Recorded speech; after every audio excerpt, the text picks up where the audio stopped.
Bismillahirrahmanirrahim. Assalamualaikum warahmatullahi wabarakatuh. Halo sahabat literasi, perkenalkan nama saya Muhammad Hafiz Asqalani. Saya duduk di bangku kelas 8 di SMP SIT BPP Khairul Ummah. Pada kesempatan kali ini, saya akan meresensi buku dengan judul resensi Kisah Inspiratif dari Sosok Ibu Tunggal. Hidup adalah perjuangan, walaupun banyak cobaan yang datang, tapi kita harus berjuang, sabar, dan bertahan dalam menjalaninya. Seperti pada judul buku Terus Berjalan yang ditulis oleh Vorel Marpap yang diterbitkan pada tahun 2013 oleh Anangkailu Publisher di Kota Bau-Bau, Provinsi Sulawesi Tenggara. Buku ini merupakan cetakan pertama dengan tebal buku 185 halaman dan desain sampulnya yang dibuat oleh Vorel Marpap. Saya meresensi buku ini karena kisahnya yang sangat menarik untuk dibaca dan relevan dengan zaman sekarang, yang dimana bagi seorang ibu tunggal tidak mudah untuk merawat sekaligus mencari nafkah untuk menghidupi keluarganya.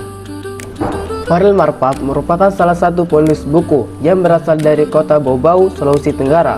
Dengan membuat buku ini, beliau menyampaikan kepada kita bahwa tidak mudah menjadi seorang ibu yang sekaligus menggantikan peran seorang ayah dalam mencari nafkah untuk anak-anaknya.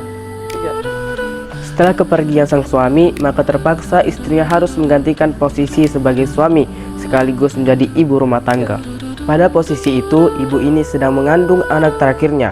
Setelah melahirkan anak terakhirnya, ibu ini harus mencari cara bagaimana membesarkan sekaligus mencari nafkah untuk semua anak-anaknya. Untungnya Ibu Anto dibantu oleh keenam anak perempuannya yang bergantian menjaga adik bungsunya, yaitu Anto.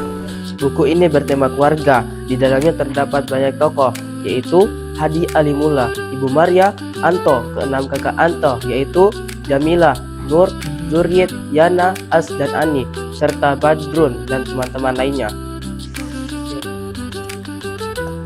Ibu Maria adalah ibu yang sangat penyabar dan ikhlas dalam menjaga serta membesarkan anak-anaknya, dan Anto sebagai anak yang berbakti kepada orang tuanya. Cerita ini menggunakan latar tempat di pasar sentra Kota Bau-Bau, Wameo, dan Sampolawa, menggunakan latar suasana haru, sedih, dan bahagia, serta menggunakan latar waktu pagi, siang, dan malam, menggunakan gaya bahasa yang mudah dipahami, dan terdapat beberapa majas dalam kalimatnya. Buku ini juga menggunakan sudut pandang orang pertama, kedua, dan ketiga, serta terdapat beberapa pesan di dalamnya, yaitu pesan moral, pesan pendidikan, dan religius.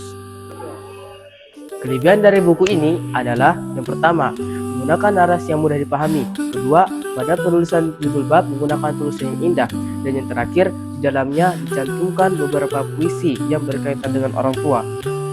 Adapun kekurangan dari buku Terus Berjalan ini, diantaranya yang pertama, terdapat typo dalam penulisannya. Kedua, menggunakan kata mozaik yang tidak diketahui oleh banyak orang. Yang ketiga, pada gambar sampul buku tidak menjelaskan ceritanya. Dan keempat, dalam buku ini tidak terdapat gambar. Dan yang terakhir, biodata dari sang penulis kurang lengkap, seperti tidak tercantum tempat tanggal lahir.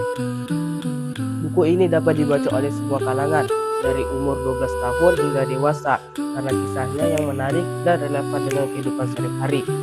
Karena buku ini bagus dan bertema cerita keluarga, maka saya memberi rating 8/10. Walaupun konflik dalam buku ini kurang menonjol, tetapi pembaca dapat merasakan apa yang terjadi pada cerita. Semoga dengan membaca buku ini, pembaca dapat mengambil hikmah untuk pentingnya menghargai orang tua. Terlebih lagi orang tua tunggal yang harus menjadi seorang ibu dan juga ayah dalam mendidik nafkahi keluarganya. Seperti pada pesan dari penulis, yaitu sayangilah ibu kalian apa adanya, peluklah ibu kalian, kemudian katakanlah, mama, aku sayang mama. Itulah hasil resensi yang saya bawakan. Semoga pembaca bisa mengambil hikmah dan pelajaran betapa pentingnya menghargai orang tua.